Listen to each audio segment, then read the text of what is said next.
Class 12th का आज मेरा 5वां लेक्चर है। मैंने ऑलरेडी इसी पर्टिकुलर टॉपिक के ऊपर पहले से 4 लेक्चर ले लिया है। उन चारों लेक्चर्स के लिंक डिस्क्रिप्शन बॉक्स में दिए हुए हैं। अगर आपने उन्हें नहीं देखा है तो पहले वहां से जाकर उसे देखिए। उसको देख लेने के बाद come back to this lecture, this is lecture number 5, जिसके अंदर मैं आपको कुछ बहुत इंपॉर्टेंट चीज पढ़ाने जा रहा हूँ। जो सबसे इंपॉर्टेंट चीज है जो आज मैं पढ़ाने जा रहा हूँ वो है इलेक्ट्रिक डाइपोल। इलेक्ट्रिक डाइपोल क्या होता है, what is the definition of electric dipole and how actually electrical dipole को हम मैग्नीट्यूड में रिप्रेजेंट करते हैं या फिर उसकी डायरेक्शन क्या होती है। इन सारी बातों के बारे में आज हम लोग डिस्कस करेंगे। तो जो हमारा फर्स्ट टॉपिक है दैट इज इलेक्ट्रिकल डाइपोल। एक बार हमने इलेक्ट्रिकल डाइपोल पढ़ लिया, फिर हमें ये समझ में आना बहुत जरूरी है कि इलेक्ट्रिकल डाइपोल हमारे जिंदगी में क्या इंपॉर्टेंट रोल प्ले करता है। और वो समझने के लिए हमें जो आज का सेकंड टॉपिक है दैट इज फिजिकल सिग्निफिकेंस, कि आखिर इलेक्ट्रिकल डाइपोल हमें कहाँ देखने को मिलेगा या हम डे टू डे लाइफ में इलेक्ट्रिकल डाइपोल कैसे समझ सकते हैं। तो वो हमारा सेकंड टॉपिक है, वो बहुत इजीली मैं आपको समझा दूंगा। कुछ बेहतरीन एग्जांपल्स की मदद से हम उसको समझ लेंगे। And then third, electrical dipole की वजह से जो इलेक्ट्रिक फील्ड इंटेंसिटी किसी पॉइंट पे रहती है। तो पहले इलेक्ट्रिकल डाइपोल एक बार समझ लेंगे तो हमें ये समझ में आ जाएगा कि इलेक्ट्रिकल डाइपोल क्या होता है।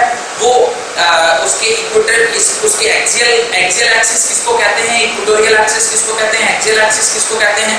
ये अगर एक बार मुझे समझ में आ जाएगा then we try to understand कि एक particular point on the axial axis पर क्या इलेक्ट्रिक फील्ड इंटेंसिटी होती है। Ultimately we need to find एक डाइपोल की वजह से एक्सियल एक्सिस पर किसी एक पर्टिकुलर पॉइंट के ऊपर इलेक्ट्रिक फील्ड इंटेंसिटी क्या है और इक्विलेटरल पॉइंट पर किसी एक पर्टिकुलर डाइपोल की वजह से क्या इलेक्ट्रिक फील्ड इंटेंसिटी होती है।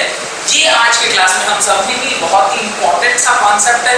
इसके अंदर 2 डेरिवेशन है जो कई बार एग्जाम में पूछे गए हैं, कई बार, मतलब आप लास्ट 10 ईयर्स अगर खोल के देखेंगे तो आपको पता चलेगा कि हो सकता है हर साल या ऑलमोस्ट ऑल्टरनेट ईयर्स में ये पूछा गया है।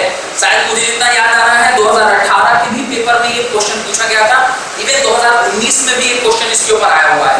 तो ये काफी इंपॉर्टेंट कॉन्सेप्ट है, इसको आपको समझना है।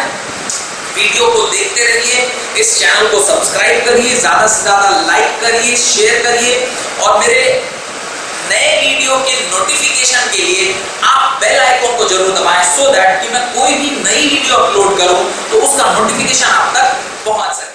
आज के वीडियो का जो हमारा पहला कॉन्सेप्ट है दैट इज इलेक्ट्रिक डाइपोल। आप देखिए कि वर्ड खुद अपने आप हमें समझाने की कोशिश कर रहा है कि इलेक्ट्रिक डाइपोल क्या होता है या इलेक्ट्रिकल डाइपोल क्या होता है। डाइपोल का मतलब क्या होता है, सिंपली समझिए। डाइपोल, पोल मतलब पोलैरिटी, डाई मतलब टू पोलैरिटी यानी 2 चार्जेस, 2 चार्जेस हैं जो कि कुछ एक दूरी से आपस में सेपरेटेड हैं। इस तरह के 2 चार्जेस जो कुछ एक छोटी सी दूरी पर आपस में एक दूसरे से सेपरेटेड होते हैं, उस तरह के अरेंजमेंट ऑफ चार्ज को हम क्या कहते हैं, डाइपोल कहते हैं। डायग्रामेटिकली समझते हैं। सपोज ये करिए पॉजिटिव चार्ज Q है, एक ये नेगेटिव चार्ज Q है। ये A पॉइंट पर है and this is at B point. ये फर्स्ट पॉइंट है, ये सेकंड पॉइंट है। इसके बीच की दूरी सपोज दिस इज 2L क्या बोल रहा हूं, क्योंकि अगर ये पॉइंट मैं O मानूं तो यहां से L दूरी पीछे की ओर और यहां से L दूरी आगे की ओर। What is L? L is the distance of charges from the center of dipole. तो इस O पॉइंट को क्या कहते हैं, this point is known as center of dipole. इसको सेंटर ऑफ डाइपोल कहते हैं। तो अब समझते हैं, ये A पॉइंट है जिसमें हमने पॉजिटिव Q चार्ज रखा है, ये B पॉइंट है जिसमें हमने नेगेटिव Q चार्ज रखा है। Both have equal magnitude but opposite sign.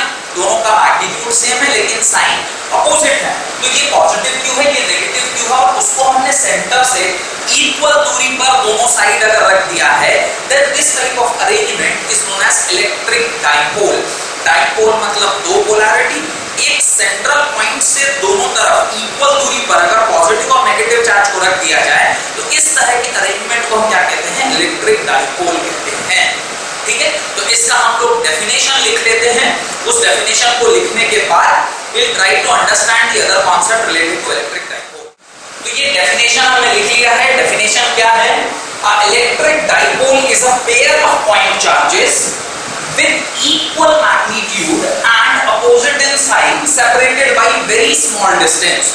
दो इक्वल मैग्नीट्यूड के charge plus q and minus q separated by a very small distance, बहुत छोटे से डिस्टेंस. ये जो 2l है ये काफी छोटा डिस्टेंस है between both the charges, same magnitude के अपोजिट साइन के एक पर्टिकुलर लाइन के ऊपर, और दोनों के बीच की दूरी जब बहुत कम होती है, इस तरह का अरेंजमेंट अगर मुझे कहीं देखने को मिलता है तो उस अरेंजमेंट को हम इलेक्ट्रिक डाइपोल कहते हैं.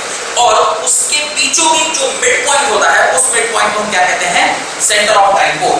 The mid point of the location of minus and plus q is called centre of dipole, जिसके बारे में मैंने आपसे पहले भी जिक्र किया हुआ है.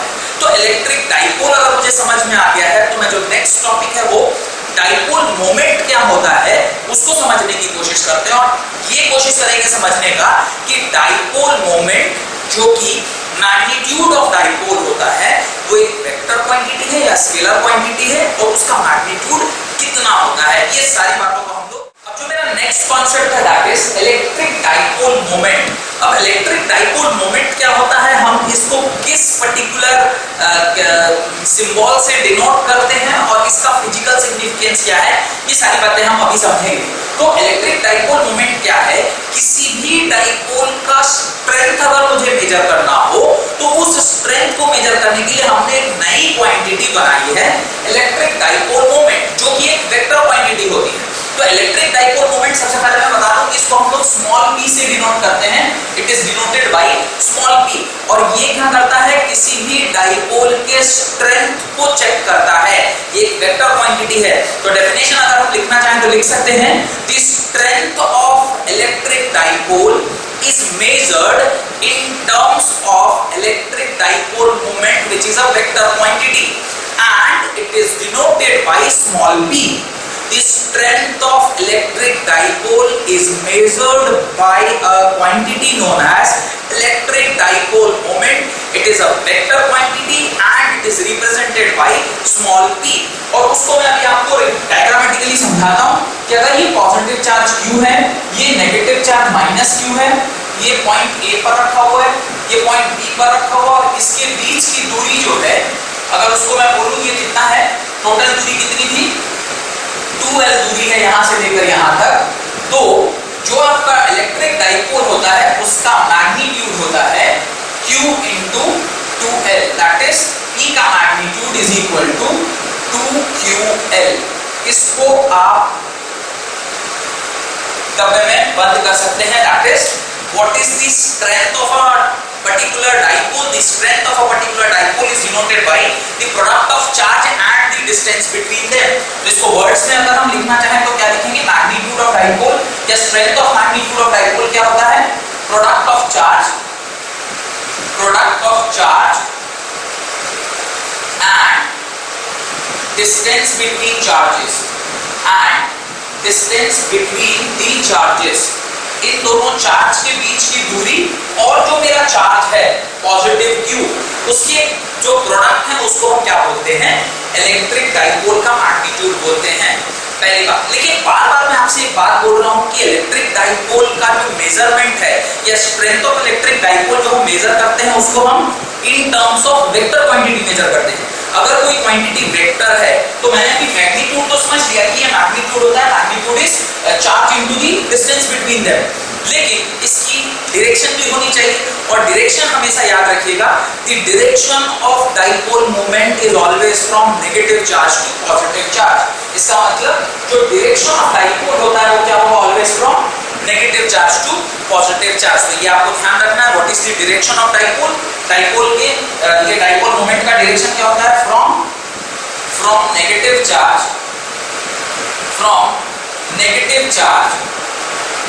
To positive charge. From negative charge to positive charge. This is the direction of dipole moment. Dipole moment क्या होता है? From negative charge to positive charge की ओर। और एक बहुत इंपॉर्टेंट सा कॉन्सेप्ट इसमें रह जाता है, वो भी मैं आपको लगे हाथों समझा देता हूँ। कई बार हम लोग ना आइडियल डाइपोल की बात करते हैं। What is an ideal dipole? देखिए, आइडियल डाइपोल किसे कहते हैं? जब ये जो चार्ज है ये बहुत बहुत बहुत बड़ा हो जाए उसके डिस्टेंस के कंपैरिजन में। ये जो चार्ज है ये जब बहुत बहुत बहुत बहुत बहुत बड़ा हो जाए उसके डिस्टेंस के कंपैरिजन में। यानी मैं कहना चाहूं कि when the magnitude of charge becomes much much much much much bigger with respect to the distance between the charges, उस तरह के डाइपोल को हम क्या कहते हैं? It is known as ideal dipole, और इसी को कई बार हम पॉइंट डाइपोल के नाम से भी जानते हैं। और इसके ऊपर एक छोटा सा सवाल पूछा गया था IIT JEE के अंदर, जहां पर उन्होंने ये बताया हुआ है कि what is an ideal dipole and what is the condition of ideal dipole. तो बहुत ही सरल सा सवाल था असर्शन रीजनिंग का। तो असर्शन रीजनिंग के अंदर जो सवाल पूछा गया था उसका आंसर इसी कॉन्सेप्ट से निकलता है। और आपको पता है कि JEE में they always ask the questions related to concept. Concept के रिलेटेड क्वेश्चन होता है, डायरेक्टली कुछ नहीं पूछते हैं। तो ये कंसेप्चुअल एक पॉइंट है जो आपको ध्यान होना चाहिए। ये 3 पॉइंट आपको ख्याल रखने चाहिए। पहला पॉइंट है कि डाइपोल मोमेंट एक वेक्टर क्वांटिटी है। दूसरा, dipole moment strength of dipole को मेजर करता है। तीसरा, अगर वो एक वेक्टर क्वांटिटी है तो उसका डायरेक्शन क्या है? उसका डायरेक्शन है from negative to positive, negative charge से पॉजिटिव चार्ज की ओर, जिसका डायरेक्शन आप यहां देख सकते हैं। और जो चौथी पॉइंट है कि what is the magnitude of electrical dipole moment, वो होता है product of charge and the distance between the charges. उन दोनों का प्रोडक्ट जो कि हम P से डिनोट करते हैं, और इस पर्टिकुलर केस में उसका मैग्नीट्यूड क्या है? 2QL के बराबर है। अब हम जो अपना नेक्स्ट कॉन्सेप्ट है उसको सीखते हैं। कॉन्सेप्ट क्या है? Physical significance of a dipole. अब देखिए, बहुत ही इंपॉर्टेंट है। क्लास 11th में आपने डाइपोल इंटरैक्शन केमिस्ट्री में जब आप केमिकल बॉन्डिंग चैप्टर पढ़ रहे थे, उस टाइम पे आपके टीचर ने आपको पढ़ाया होगा कि आप डाइपोल इंटरैक्शन क्या है। तो उसमें बहुत सारे फोर्सेस हमने पढ़े थे, dipole dipole interaction, dipole induce dipole interaction, London forces क्या होते हैं, याद है कुछ इस तरह के बहुत सारे केसेस आपने पढ़े थे। उसी को ध्यान में रखते हुए हम आज कोशिश करेंगे समझने की कि एक डाइपोल का फिजिकल सिग्निफिकेंस क्या होता है। उसको समझने के लिए हम केमिस्ट्री का थोड़ा सा पार्ट में आपको समझाता हूँ। केमिस्ट्री में क्या है, आपने देखा होगा कि कुछ पोलर सब्सटेंस होते हैं, कुछ नॉन पोलर सब्सटेंस होते हैं, या फिर मैं बोलूं कुछ पोलर मॉलिक्यूल्स होते हैं और कुछ नॉन पोलर मॉलिक्यूल्स होते हैं। अब मैं पोलर मॉलिक्यूल किसे कहता हूँ, तो ध्यान देकर देखिए, 2 तरह का मॉलिक्यूल होता है। एक होता है पोलर मॉलिक्यूल और एक होता है non polar molecule. Non polar molecule, अब इन पोलर मॉलिक्यूल और नॉन पोलर मॉलिक्यूल को समझने की कोशिश करते हैं, और ये जैसे ही समझ में आएगा तो मुझे समझ में आ जाएगा कि what is the physical significance of dipole. तो नॉन पोलर मॉलिक्यूल का एग्जांपल मैं लिखता हूं H2। अब देखिए, H और H के बीच में बॉन्डिंग है। ये किस तरह का बॉन्ड है? ये कोवेलेंट बॉन्ड है। Covalent bond is known as sharing of electron between the 2 atoms और 2 particular elements of an atom, तो उसके बीच में शेयरिंग होती है। अब चूंकि ये भी हाइड्रोजन है और ये भी हाइड्रोजन है, तो इसके पास भी एक इलेक्ट्रॉन रहा होगा और इसके पास भी एक इलेक्ट्रॉन रहा होगा। दोनों में आपस में रजामंदी हुई होगी कि भाई मेरे पास भी एक इलेक्ट्रॉन है, तुम्हारे पास भी एक इलेक्ट्रॉन है, आपस में हम लोग दोनों बॉन्ड बना लेते हैं, सो दैट कि थोड़े देर तक तुम स्टेबल हो जाओ और थोड़े देर तक मैं स्टेबल हूँ 50-50 पार्टनरशिप के शेयरिंग में। तो ये 50-50 पार्टनरशिप हुआ और इनका जो बॉन्ड था वो शेयर हो गया। शेयर होने की वजह से ये बीच में दोनों बॉन्ड ऐसे आ गए। अब चूंकि इनकी इलेक्ट्रोनेगेटिविटी का स्ट्रेंथ, ये भी कॉन्सेप्ट आपने क्लास 11th में पढ़ा हुआ है। हाइड्रोजन की इलेक्ट्रोनेगेटिविटी पॉलिंग स्केल होता है, जहां से हम किसी भी सब्सटेंस का इलेक्ट्रोनेगेटिविटी कैलकुलेट करते हैं। तो उस पॉलिंग स्केल के हिसाब से इसकी इलेक्ट्रोनेगेटिविटी 0 और इसकी इलेक्ट्रोनेगेटिविटी भी 0। उसके हिसाब से हाइड्रोजन जो शेयर्ड पेयर ऑफ इलेक्ट्रॉन है वो ना इस तरफ खींचा जा रहा है ना इस तरफ, वो बीच में रह रहा है, जिसकी वजह से किसी भी एक पर्टिकुलर एटम के ऊपर ना पॉजिटिव चार्ज आ रहा है ना दूसरे एटम के ऊपर नेगेटिव चार्ज आ रहा है। इस तरह के मॉलिक्यूल्स जिसमें अब शेयरिंग ऑफ इलेक्ट्रॉन होने के बाद भी जो इलेक्ट्रॉन पेयर है वो दोनों की लड़ाई में कोई एक उसे खींचकर नहीं ले जा पा रहा है, जिसकी वजह से उसके ऊपर पोलैरिटी डेवलप नहीं हो पा रही है, उस तरह के मॉलिक्यूल्स को हम क्या कहते हैं, नॉन पोलर मॉलिक्यूल। लेकिन कुछ एग्जांपल ऐसे भी हैं जहां पर हमें पोलैरिटी दिखाई देखने को मिलती है, जैसे अगर आप एग्जांपल देखिए HCl का। अब देखिए HCl की अगर हम बात करें तो हाइड्रोजन के आउटर मोस्ट में कितना इलेक्ट्रॉन, एक इलेक्ट्रॉन, क्लोरीन के आउटर मोस्ट में भी कितना इलेक्ट्रॉन, एक इलेक्ट्रॉन। अब इसकी इलेक्ट्रोनेगेटिविटी कितनी होती है, इसकी इलेक्ट्रोनेगेटिविटी 0 और इसकी इलेक्ट्रोनेगेटिविटी कितनी होती है 3.5। अब जिसकी इलेक्ट्रोनेगेटिविटी ज्यादा है उसकी टेंडेंसी होती है कि वो शेयर्ड पेयर ऑफ इलेक्ट्रॉन को अपने पास ज्यादा समय तक रखता है। तो अगर मैं शेयर्ड पेयर ऑफ इलेक्ट्रॉन को ज्यादातर अपने पास रखूंगा तो मेरे ऊपर पोलैरिटी डेवलप होगा। अगर मेरे ऊपर पोलैरिटी डेवलप होगा तो मैं HCl को ऐसे लिखूंगा, इसके ऊपर एक डेल माइनस चार्ज प्रोड्यूस होगा, इसके ऊपर डेल प्लस चार्ज डेवलप होगा। Del minus charge, del plus charge, दोनों के ऊपर इक्वल एंड अपोजिट चार्ज पैदा हो गया। डाइपोल का जो पहला जो डेफिनेशन में हमने पढ़ा था, क्या पढ़ा था, dipole has opposite charge separated by a distance. तो अपोजिट चार्ज आ गए, ये प्लस डेल और ये माइनस डेल। डेल मतलब छोटा चार्ज, स्मॉल क्यू, बहुत छोटा क्यू। तो डेल प्लस डेल माइनस छोटा छोटा चार्ज दोनों के ऊपर डेवलप हो गया और इनके बीच में एक दूरी भी है। This distance is known as bond length. ये भी केमिस्ट्री में आपने पढ़ा होगा ना, बॉन्ड लेंथ के बारे में, how to calculate bond length और उसका फॉर्मूला सारा कुछ आपने पढ़ा हुआ है। तो del plus del minus, two equal and opposite charges separated by a distance, fixed distance है बट वेरी स्मॉल डिस्टेंस। ये डिस्टेंस अब किसमें होते हैं, पिकोमीटर। पिकोमीटर मतलब 10⁻12। These distances are in picometer. Picometer का मतलब होता है 10⁻12 मीटर। बहुत छोटा है, बहुत बहुत बहुत छोटा। दूसरा जो डेफिनेशन का पार्ट था वो भी सेटिस्फाई हो गया। Two opposite charges equal in magnitude separated by a very small distance, such type of arrangement of charges is known as dipole। और जहां कहीं भी पोलर मॉलिक्यूल हमें पाया जाता है उस पोलर मॉलिक्यूल में क्या होता है, डाइपोल होता है। और जहां डाइपोल होगा, डाइपोल हमें से इंटरैक्ट करेगा। अगर इसके बगल में कोई भी पॉजिटिव या नेगेटिव चार्ज या चार्ज मॉलिक्यूल या चार्ज एटम प्रेजेंट होंगे तो वो उसके ऊपर कुछ ना कुछ चार्ज इंड्यूस करेगा। और यही रीजन है कि हम लोग hydrogen bonding as a concept पूरा पढ़ते हैं, जिसके अंदर जो charge on the particular atom because of dipole interacts with the other molecule of that particular atom और वो फिर उसके बीच में एक छोटी सी वीक बॉन्डिंग जनरेट हो जाती है। ये जो पर्टिकुलर टॉपिक मैंने आपको समझाया, this is only known as physical significance of dipole. Dipole को अगर मुझे प्रैक्टिकली फील करना है तो ये जो कॉन्सेप्ट मैंने आपको समझाया है पोलर मॉलिक्यूल और नॉन पोलर मॉलिक्यूल का, इसकी मदद से मैं समझ सकता हूं कि why we are interested in calculating की मैग्नीट्यूड क्या होता है और किसी एक पॉइंट पर क्या मैग्नीट्यूड होता है। अब आपके मन में ये डाउट आएगा कि जो हमारा नेक्स्ट टॉपिक है that is calculating the intensity at a particular point. Why we are interested in that, we are interested in that because अगर यही पर्टिकुलर मॉलिक्यूल है, इसकी एक्सियल पोजीशन पर या इक्वेटोरियल पोजीशन पर कहीं भी अगर मान लीजिए कोई एक चार्ज प्रेजेंट हो, एक्सटर्नली अगर कोई चार्ज आ रहा है, उसके ऊपर इसकी वजह से क्या इलेक्ट्रिक फील्ड पैदा होगी। अगर इलेक्ट्रिक फील्ड मुझे पता चल गया, मैं उसे चार्ज से मल्टीप्लाई कर दूंगा तो क्या मिल जाएगा, फोर्स मिल जाएगा। और फोर्स मिलने से मुझे बॉन्ड स्ट्रेंथ के बारे में पता चल जाएगा। तो समझ में आ रहा है how physics and chemistry they are inter related. इसलिए हम उसको साइंस बोलते हैं। साइंस मतलब all the things are inter related. Bio, physics, chemistry ये सब आपस में इंटर रिलेटेड है। खास करके अभी जो हम लोग पढ़ रहे हैं ये पूरा का पूरा केमिस्ट्री का पार्ट है, जो कि फिजिक्स की मदद से हम सीखने की कोशिश कर रहे हैं। अब जो कॉन्सेप्ट हम सीखने जा रहे हैं that is electric field intensity due to an electric dipole.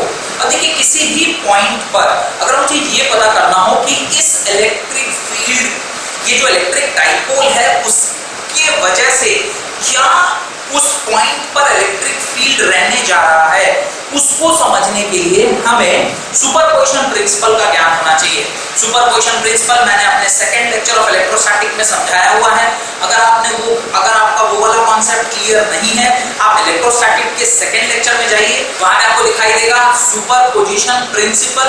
और सुपरपोजिशन प्रिंसिपल से हम कैलकुलेट करते हैं कि एक पर्टिकुलर पॉइंट पे फोर्स क्या हो सकता है या फिर नेट इलेक्ट्रिक फील्ड क्या हो सकता है। अब इस केस में जो अभी हम समझ रहे हैं वहां पे एक पॉजिटिव चार्ज Q है और एक नेगेटिव चार्ज Q है और उसके बीच की दूरी सपोज 2L दी गई है। अब किसी भी एक पॉइंट पर सपोज ये एक XYZ पॉइंट है, इस पॉइंट को मैं A मानता हूँ, इस पॉइंट को मैं B मानता हूँ, इस पॉइंट को C मानता हूँ। अब इस सेम ये जो आपका लाइन है, इस लाइन से अगर ये C पॉइंट पर अगर मेरे को चेक करना है कि क्या इलेक्ट्रिक फील्ड होगा, तो इस पॉइंट पर हम एक टेस्ट चार्ज डालेंगे। उस टेस्ट चार्ज पर इस चार्ज की वजह से क्या फील्ड है, इस चार्ज की वजह से क्या फील्ड है, और इन दोनों फील्ड का वेक्टर सम अगर हम कर लें तो मुझे पता चल जाएगा कि उस पर्टिकुलर पॉइंट पर net electric field because of this electric dipole क्या है, क्लियरली हम कैलकुलेट कर सकते हैं। तो आपको ये समझ में आ गया कि हाउ वी आर प्रोसीडिंग, हम प्रोसीड कैसे करने जा रहे हैं। हम प्रोसीड ऐसे करेंगे कि हमें सुपरपोजिशन प्रिंसिपल का ज्ञान होना चाहिए। सुपरपोजिशन प्रिंसिपल ऑलरेडी आपको समझाया हुआ है, उसको समझ लीजिए। उसको समझने के बाद हम सुपरपोजिशन प्रिंसिपल की मदद से एक पर्टिकुलर पॉइंट पर मल्टीपल चार्जेस की वजह से जो इलेक्ट्रिक फील्ड होता है उसको वेक्टोरियली सम कर देंगे और वो जो समेशन आएगा वो मेरा इलेक्ट्रिक फील्ड होगा उस पर्टिकुलर पॉइंट के ऊपर because of this electric dipole. इस पर्टिकुलर टॉपिक के अंदर हमें दो सब टॉपिक पढ़ना है। हमें एक्सियल लाइन पर अगर कोई चार्ज रखा हुआ है तो उसके ऊपर इलेक्ट्रिक फील्ड इंटेंसिटी देखनी है, और इक्वेटोरियल लाइन के ऊपर अगर कोई चार्ज रखा हुआ है मुझे उसके ऊपर इलेक्ट्रिक फील्ड इंटेंसिटी देखना है। तो एक एक करके दोनों डेरिवेशन है, हम लोग इसको देखेंगे और मैं कोशिश करूंगा कि डेरिवेशन आपको समझ में आ जाए सो दैट कि आप एग्जाम में इसका आसानी से इस तरह के डेरिवेशन को कर पाए। बिकॉज एग्जाम में इसका डेरिवेशन कईयों बार पूछा गया है, आइदर एक्सियल लाइन के ऊपर और इक्वेटोरियल लाइन के ऊपर, या कई बार दोनों भी पूछ लेते हैं 5 मार्क्स का क्वेश्चन में।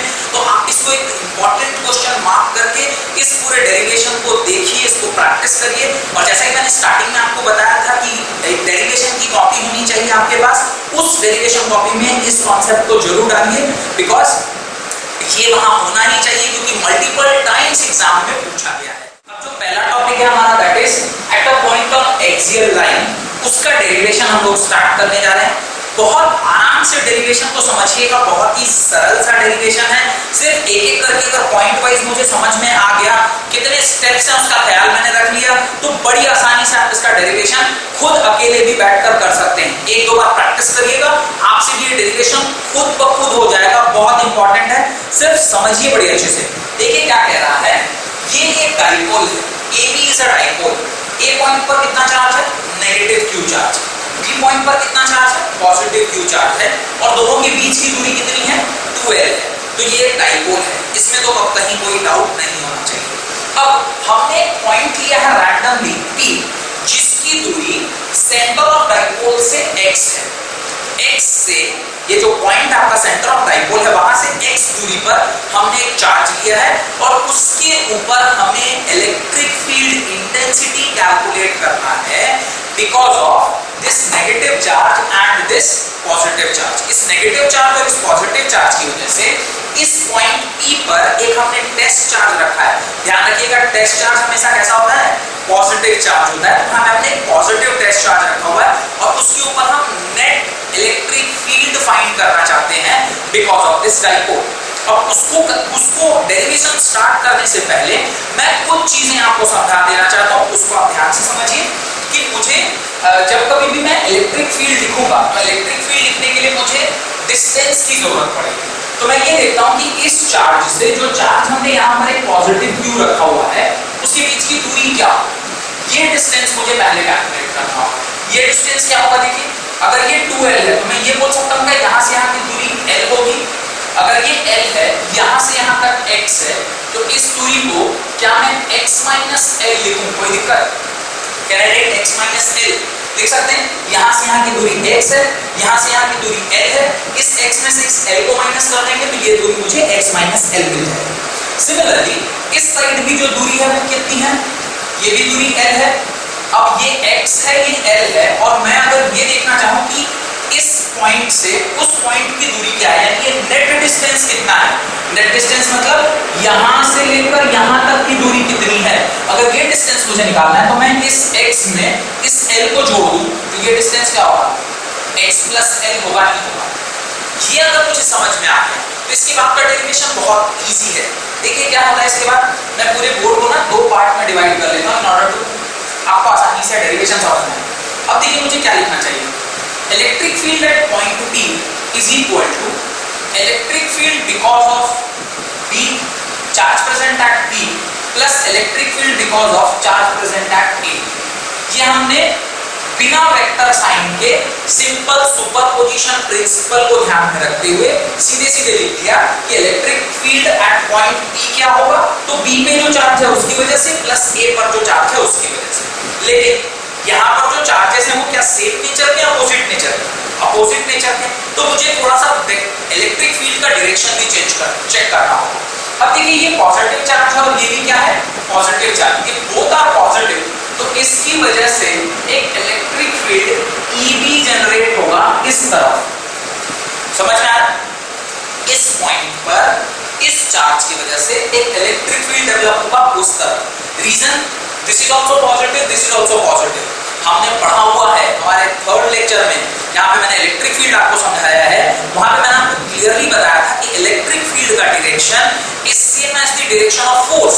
और फोर्स का डायरेक्शन कैसे पता करते हैं, यूनिवर्सल लॉ से। यूनिवर्सल लॉ क्या कहती है, unlike charges repel each other, like charges attract each other. तो अब ये दोनों लाइक चार्जेस हैं, पॉजिटिव पॉजिटिव आपस में एक दूसरे को क्या करेंगे, रिपेल करेंगे, तो रिपेल करेंगे तो धक्का लगाएंगे, धक्का लगाएंगे तो उस तरफ फोर्स होगा, और फोर्स का direction he is the direction of electric field. तो उस तरफ हमारा EB आ गया।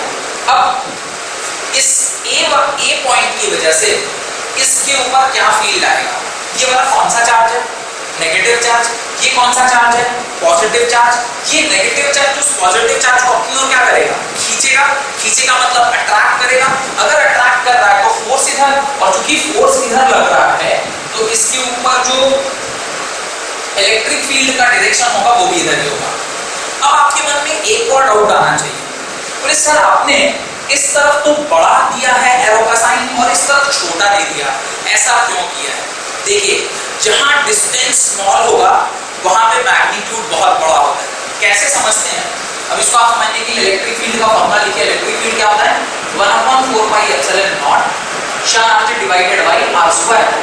अब r अगर छोटा है तो डिस्टेंस बड़ा होगा, सॉरी r अगर छोटा है तो इलेक्ट्रिक फील्ड बड़ा होगा। अब देखिए ये वाली डिस्टेंस छोटी है, अगर ये छोटी डिस्टेंस है तो इसके करस्पॉन्डिंगली जो इलेक्ट्रिक फील्ड इंटेंसिटी होगा वो क्या होना चाहिए, बड़ा होना चाहिए। इसलिए हमने EB का जो एरो का साइन है वो थोड़ा बड़ा बनाया।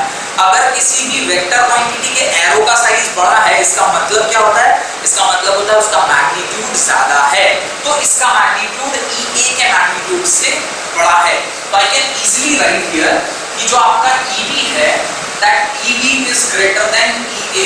इसका रीजन क्या होगा, what will be the reason of this, इसका रीजन होगा because R जो B है is smaller than RA। RB क्या है, RB is x minus L is smaller than x plus L। और ये तो आपको क्लियरली दिखाई भी दे रहा होगा, x माइनस एल, x में से l अगर घटा दिया जाए तो हमेशा छोटा होगा x प्लस एल से। ये लॉजिक समझ में आ गया। अगर ये लॉजिक समझ में आ गया तो क्या मैं इस जगह पर वेक्टोरियल इसको EB माइनस EA लिख सकता हूँ। Can you right this EB minus EA, because इसका डायरेक्शन उधर है और इसका डायरेक्शन इधर। अगर 180 डिग्री डिफरेंस होता है किसी भी दो वेक्टर क्वांटिटी में तो उसको हम ऐड करेंगे सब्ट्रैक्ट करेंगे, we will subtract it. Region भी दो वेक्टर अगर ऐसे होते एक साइड से तो हम इसे क्या करते, ऐड करते, इन दोनों को क्या करते, ऐड। नेट जो होता है EB that will be equal to EA plus EB।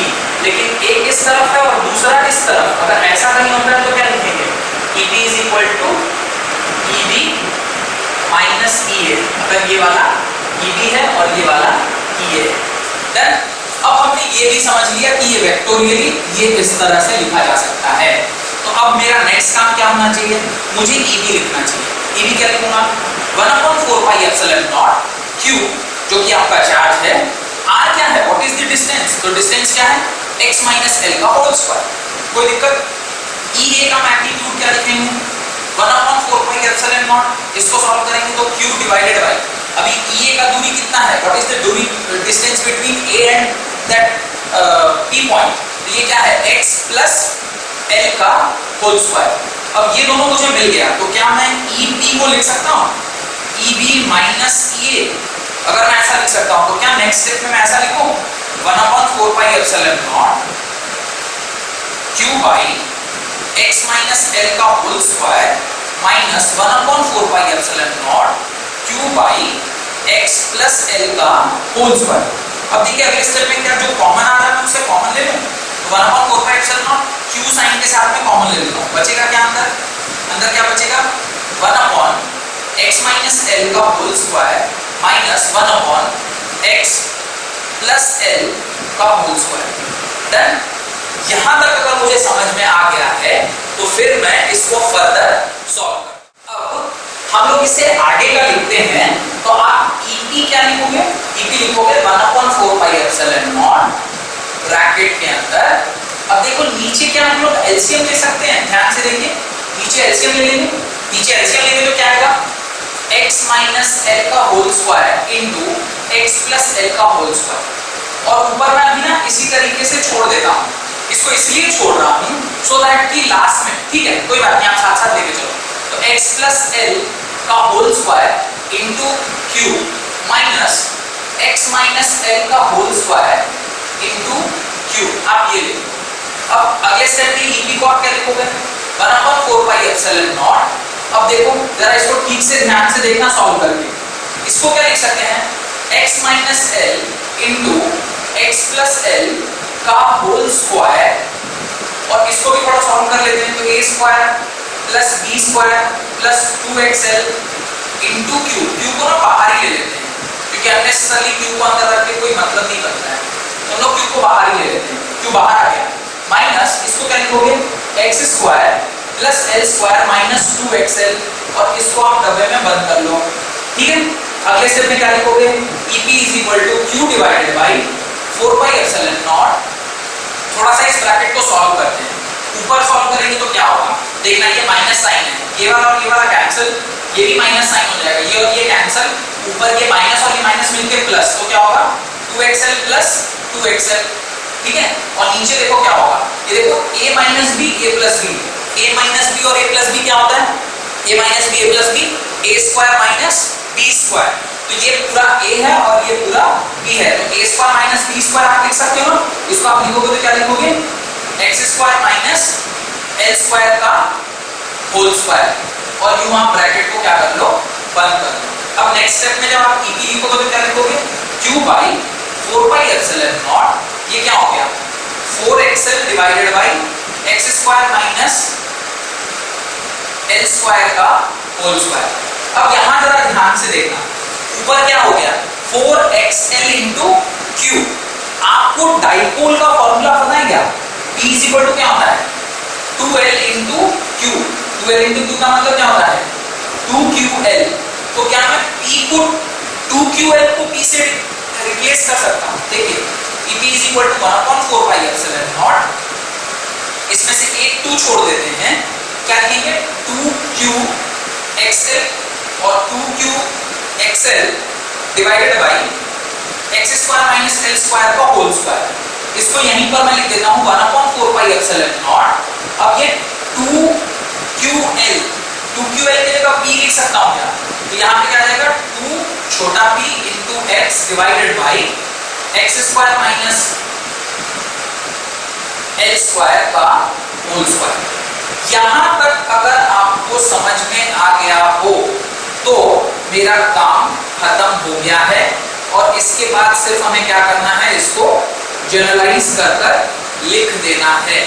यहां तक अगर समझ में आ गया तो आपका काम खत्म। नहीं समझ में आया मैं एक बार फिर पूरा डेरिवेशन आपको करके दिखा देता हूं। देखिए क्या है, ये वाला कॉन्सेप्ट तक मेरे ख्याल से आपको समझ में आ गया होगा। EB का मैग्नीट्यूड हमने लिखा है 1/4πε0 q by x minus l का whole square. x minus l का होल स्क्वायर कहां से आया? The distance between the positive charge and the test charge. EA का magnitude 1/4πε0 q by x plus l का whole square. x plus l because उस charge test charge और इस negative charge के बीच की जो दूरी है वो क्या है? x plus l है, हमने लिख दिया। अब EB निकालने के लिए हमें क्या करना था? इन दोनों को माइनस करना था। हमने इन दोनों को लिख दिया इस तरीके से। हमने इसे माइनस करना था तो जो जो कॉमन चीजें थी वो बाहर निकाल ली और जो अंदर था उसको हमने लिख लिया। अब EB q/4πε0 इसको थोड़ा सा सॉल्व किया है। सॉल्व करने के बाद हमारे पास ये वाला टर्म आ गया। ध्यान से देखिएगा, ये वाला टर्म, इस टर्म में 4xl लिखा हुआ था और एक q था। 2ql जो है वो छोटा p से रिप्लेस किया जा सकता है। What is small p? Small p is the dipole moment. तो हम चाहते हैं ये जो इलेक्ट्रिक फील्ड इंटेंसिटी है एट पॉइंट p उसको इलेक्ट्रिक डाइपोल के टर्म्स में लिखा है। तो इलेक्ट्रिक डाइपोल के टर्म्स में लिखेंगे तो हमने यहाँ पे 2ql को p से डिनोट कर दिया। तो 2ql को हमने p से डिनोट किया। द मोमेंट p से डिनोट किया, ये हमारा एक छोटा सा टर्म यहाँ पर बन के आ गया। EP इज इक्वल टू ये वाला टर्म। अगर यहाँ तक आपको समझ में आ गया है तो इसके बाद बहुत छोटा सा एक पार्ट रह जाता है। क्योंकि मेरे पास अब जगह नहीं है तो मैं इस तरफ वाला मिटा के तब आपको वो समझ। अब ये वाले टर्म को हम लोग क्या ऐसे लिख सकते हैं? देखिए, EP is equal to 1/4πε0 2px divided by x² minus l² का होल स्क्वायर। ये हमने लिख दिया x² minus l²। अब यहाँ पर एक कंडीशन डाल दें, if the dipole is short। Short का क्या मतलब है? शॉर्ट का मतलब है जो आपका 2l है ये काफी छोटा हो x के रेस्पेक्ट। x क्या है? x जो है वो डिस्टेंस है उस एक्सटर्नल चार्ज का या उस एक्सटर्नल पॉइंट का जिसके ऊपर मुझे इस डाइपोल की वजह से नेट इलेक्ट्रिक फील्ड देखना है। तो दैट पर्टिकुलर पॉइंट का जो दूरी है that is x from the centre of dipole, और 2l जो है वो दो चार्जेस के बीच की दूरी है। अगर ये बीच की जो दूरी है ये बहुत बहुत बहुत छोटी है with respect to the distance between the centre of dipole and that external point, तो हम क्या कर सकते हैं? हम l को x के रेस्पेक्ट में इग्नोर कर सकते हैं या फिर हम उसे नहीं उसको कंसीडर नहीं करेंगे। अगर कंसीडर नहीं करेंगे तो हमारी EP में एक छोटा सा चेंज आएगा। EP क्या हो जाएगा? 1/4πε0। अच्छा, अगर हम इसे इग्नोर कर दें मतलब जीरो, अगर ये जीरो हो जाएगा तो क्या बचेगा? 2px डिवाइडेड बाई x² का होल स्क्वायर। तो मैं इसे x के पावर 4 लिख देता हूँ। अगर मैं इसे x के पावर 4 लिखूंगा तो क्या होगा? 1/4πε0। ध्यान से देखिए, क्या मैं इसका एक x इसके साथ कैंसिल कर सकता हूँ? तो आपका आएगा 2p/x³ और ये ही आपका फॉर्मूला होगा for a particular charge on the axial line if condition क्या है? ये बहुत छोटा है। अगर ये छोटा है तब तो ये वाला आपको फॉर्मूला ध्यान रखना है, और अगर ये छोटा नहीं है तो ये वाला फॉर्मूला ध्यान रखना है। अब ये आपके ऊपर डिपेंड करता है और जो क्वेश्चन में पूछा गया है, जो एग्जामिनर ने मेरे से पूछा है, अगर वो कहता है कि 2l is very small with respect to x तो मुझे क्या लगाना पड़ेगा? ये वाला फॉर्मूला। अगर वो बोलेगा नहीं 2x इज कंसीडरेबल, अब कंसीडरेबल किसे कहते हैं? देखिए, 1 मीटर के रेस्पेक्ट में आप फ्यू सेंटीमीटर्स को नेग्लेक्ट कर सकते हैं, पर 1 मीटर के रेस्पेक्ट में 0.5 मीटर या 0.25 metre can not be neglected. Metre के टर्म्स में छोड़िए, आप ऐसे समझिए, मुझे 100 के रेस्पेक्ट में मैं 1 को नेग्लेक्ट कर सकता हूँ, लेकिन 100 के रेस्पेक्ट में मैं 10 को नेग्लेक्ट नहीं कर सकता। 1000 के रेस्पेक्ट में 10 can be neglected but 100 can not be neglected. तो ये समझना होगा कि किसके रेस्पेक्ट में हम किसको नेग्लेक्ट कर सकते हैं। अगर नेग्लेक्ट कर सकते हैं देन ये फॉर्मूला, अगर नहीं कर सकते हैं देन ये फॉर्मूला। और इससे मुझे एक चीज क्लियरली पता चल रही है, ये जो EP है वो इनवर्सली प्रोपोर्शनल टू x³ के फैक्टर पर डिपेंड कर रहा है। मतलब ये जो जिस पॉइंट पर आप इलेक्ट्रिक फील्ड इंटेंसिटी चेक कर रहे हैं वो क्यूबिकली डिपेंड कर रहा है। मतलब अगर 1 सेंटीमीटर है तो EP अगर 1 होगा तो 2 सेंटीमीटर पर EP 8 टाइम्स डिक्रीज कर जाएगा, 3 सेंटीमीटर पर EP 27 टाइम्स डिक्रीज कर जाएगा। क्यूबिक रिलेशनशिप है। क्यूबिक रिलेशनशिप मतलब एवरी 1 सेंटीमीटर अगर आप बढ़ाएंगे तो there is cubically decrease in the magnitude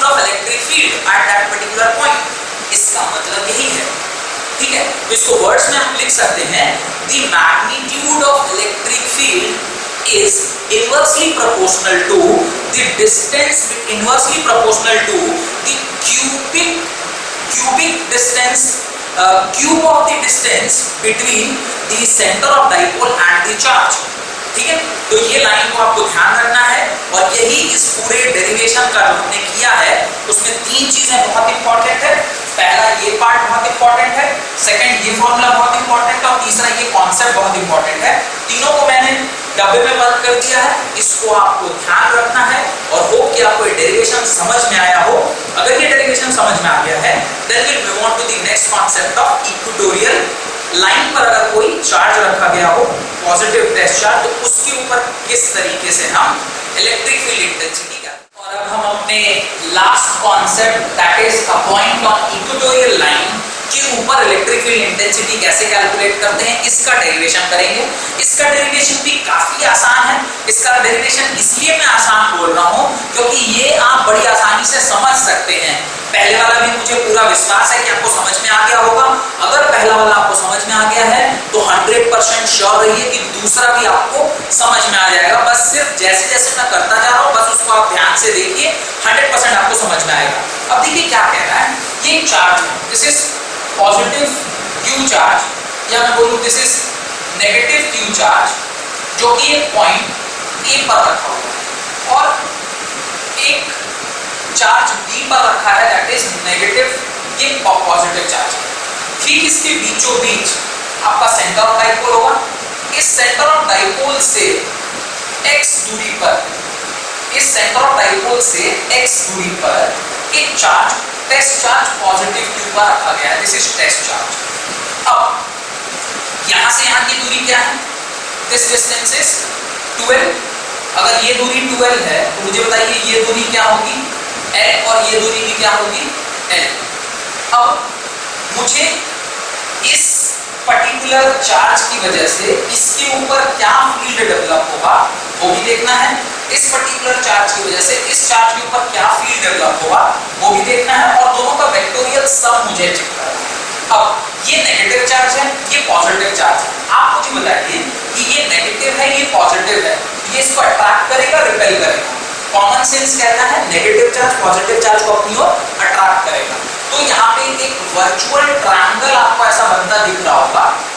ये वर्चुअल ट्रायंगल जो है इस ट्रायंगुलर लाइन के अलोंग आपका जो ये नेगेटिव चार्ज है इसको मैं EA बोल रहा हूँ, ये इस तरफ इसको खींच रहा है। सिमिलरली ये जो पर्टिकुलर चार्ज है दिस इज पॉजिटिव चार्ज और यहाँ पे भी क्या है पॉजिटिव चार्ज, ये भी पॉजिटिव ये भी पॉजिटिव, दोनों पॉजिटिव होने की वजह से इसी लाइन के अक्रॉस ये इसको रिपेल कर रहा होगा और ये फील्ड क्या है EB फील्ड है।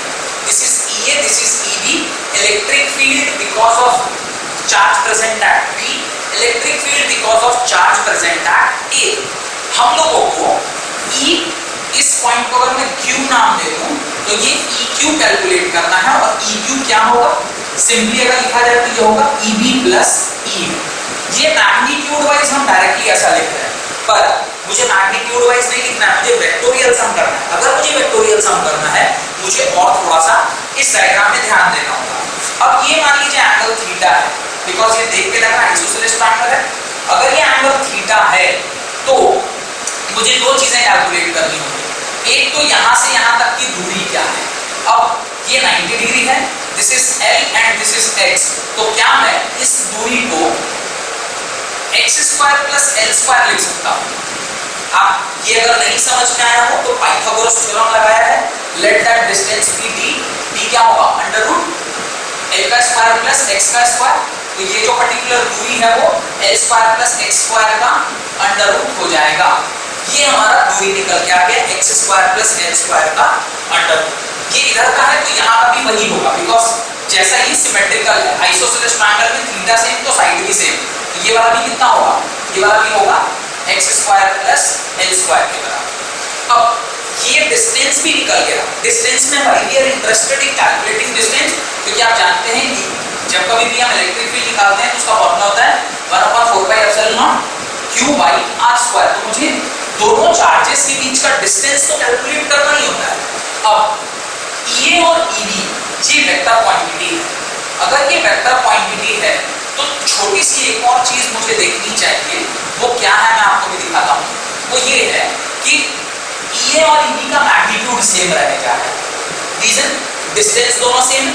अगर डिस्टेंस दोनों सेम है तो ये सेम, U सेम, सब कुछ सेम, तो EA EB दोनों सेम हो गए। तो मैं एक जगह कहीं पे ये लिख सकता हूँ कि EA इस मैग्नीट्यूड में इक्वल टू EB, और उसको मैं E के नाम से लिखता हूँ।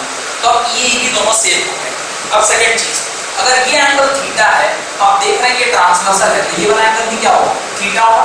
और सिमिलरली ये वाला एंगल भी क्या होगा, थीटा होगा। कैसे होगा, अब ये थीटा है तो आप 90 माइनस थीटा करेंगे तो वो वाला भी क्या हो जाएगा, थीटा होगा। अब EB और EA का cos component, EB cos theta, EA cos theta, ये इस तरफ आएगा, और EB sin थीटा और नीचे की ओर EA sin थीटा, ये आपस में एक दूसरे को क्या करेंगे, कैंसल आउट करेंगे। क्यों कैंसल आउट करेंगे, sin थीटा सेम है, E and EB are same, तो ये दोनों आपस में कैंसल आउट हो गए, और इस दोनों जो फील्ड वेक्टर था उन दोनों का जो इधर वाला कंपोनेंट है वो आपस में क्या हो जाएगा, जुड़ जाएगा। तो अगर मैं वेक्टोरियली लिखूं तो EQ can be written as twice of E cos theta, हम इसे ऐसा लिख सकते हैं। ये अगर आपको समझ में आ गया तो समझिए डेरिवेशन खत्म। अगर नहीं आया मैं वापस एक बार और समझा देता हूं। देखिए क्या है, हमने क्या किया है डायग्राम में, ये पूरी दूरी 2L थी, इसको हमने L और L लिख दिया, ठीक है। ये x दूरी पर चार्ज हमने रखा था, अब ये x दूरी पर चार्ज अगर रखा है, ये L दूरी है, तो ये एक ट्रायंगल बन रहा है। ट्रायंगल के हिसाब से थीटा, ये x स्क्वायर, ये L स्क्वायर, ये 90 डिग्री। अगर पाइथागोरस थ्योरम लगाएंगे तो मुझे डिस्टेंस आएगा। Why we are interested in calculating distance? Because electric field निकालने के लिए मुझे डिस्टेंस बिटवीन दी चार्जेस का पता होना जरूरी है। क्योंकि सिमेट्रिकल है और ये आइसोसेलेस ट्रायंगल है, तो जो साइड, जितना साइड इधर का होगा उतना ही साइड उधर का होगा। पहली बात क्लियर हो गई कि हमने ये √x square plus L square क्या लिखा है। दूसरी बात, हमने इस पर्टिकुलर चार्ज की वजह से इसके ऊपर चार्ज इलेक्ट्रिक फील्ड देखा तो वो नीचे की ओर था। इस पर्टिकुलर चार्ज की वजह से जब इसके ऊपर फील्ड का डायरेक्शन देखा तो ऊपर की ओर। ये एक वेक्टर क्वांटिटी है, ये भी एक वेक्टर क्वांटिटी है, दोनों के मैग्नीट्यूड अगर सेम है तो मैं E = EB = E लिख सकता हूं। अब इस वेक्टर के दो पार्ट होंगे, दो कंपोनेंट होंगे, एक EB sin थीटा और EB cos थीटा। तो इस तरफ मैं क्या लिख देता हूं, EB cos theta. Similarly EA के भी दो कंपोनेंट होंगे, EA sin थीटा और EA cos थीटा। अब EB cos थीटा और EA cos थीटा, क्योंकि EB और EA दोनों सेम है मैग्नीट्यूड में, तो मैं इसको कंबाइनली 2E cos थीटा लिख देता हूं। डन। अब इसका जो EB sin थीटा कंपोनेंट था और EA sin थीटा कंपोनेंट था, बिकॉज ये अपोजिट डायरेक्शन में है और इनका मैग्नीट्यूड सेम है, तो आपस में दोनों ने क्या कर लिया, आपस में कैंसल आउट कर लिया। तो वो भी मैं यहाँ लिख देता हूँ, EB sin theta = EA sin theta, because sin theta से sin थीटा कैंसिल, और EB = EA = E ऑलरेडी यहाँ लिखा हुआ। तो ये वाला कंपोनेंट आपका कैंसिल आउट हो गया। अब समझ में आया। अब हम लोग डेरिवेशन को कंटिन्यू करते हैं। आप EQ को क्या लिख सकते हैं, twice of 1/4πε0 Q divided by √x² plus L square का होल स्क्वायर cos थीटा लिख सकते हैं। अब EQ को आप अगले लाइन में क्या लिखोगे, 2Q cos theta divided by 4πε0 x² plus L square, because square root under root था उसका स्क्वायर, तो ये जनरल टर्म है। अब मेरे पास cos थीटा है, ये तो दिया हुआ नहीं था, cos थीटा हमने खुद से माना है, तो cos थीटा का फॉर्मूला क्या होता है, यहीं पर देख लेते हैं। cos थीटा का फॉर्मूला होता है बेस अपॉन हाइपोटेनस। अब देखिए बेस क्या है, इस पर्टिकुलर ट्रायंगल का बेस क्या है, ये थीटा है, तो इसके सामने वाला परपेंडिकुलर, तो ये बेस L बाई हाइपोटेनस कितना है, √x² प्लस L स्क्वायर। इसको थोड़ा सा और अगर सिंप्लीफाई करके लिखें तो ऐसे लिखेंगे L by x² plus L square के पावर 1/2 लिख सकते हैं। अब ये cos थीटा को मैं यहाँ रिप्लेस कर रहा हूँ, getting right. EQ = 2Q 4πε0 cos theta को लिख रहा हूँ L by x² plus L square के power 1/2 × 1/x² plus L square done.